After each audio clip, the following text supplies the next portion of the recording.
It's been 30 years since the birth of Scrum back in 1995. In honor of that anniversary and Valentine's Day, I want to share 3 things I still love about working in an Agile way, and 2 things about Agile that kind of bug me.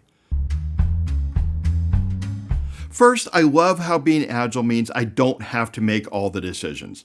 Back when I managed teams using a traditional process, team members looked to me to make too many decisions. With Scrum, the team is empowered to make decisions themselves, which means the team moves faster and often the decisions are better because those making the decisions are closer to the work.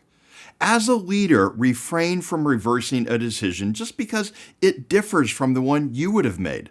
Likely, the harm caused to the team's sense of ownership will be far worse than the outcome of the decision without your tweak.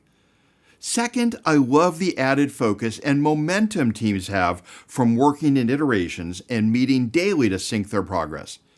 Here's a tip to make this focus even stronger. If you're working in 4-week sprints, move to 2-week sprints. You might be surprised by how much more the team can accomplish over the long run.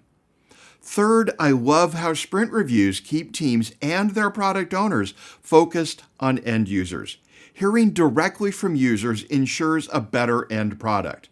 If you're having trouble getting stakeholders to engage in your sprint reviews, take a look at the video I've linked in the description.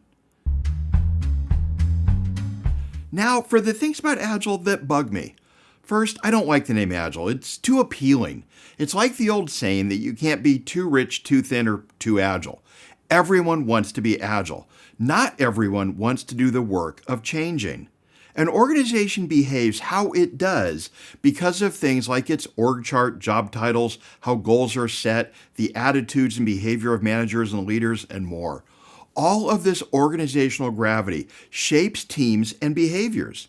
If you want to create a truly agile company, you're going to have to make changes at the system level. If you don't, you can hire all the agile coaches in the world, but the change won't last.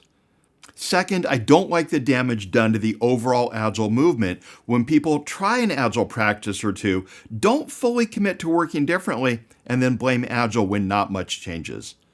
I read once that 10 times the number of people who attended Woodstock claim they were at Woodstock.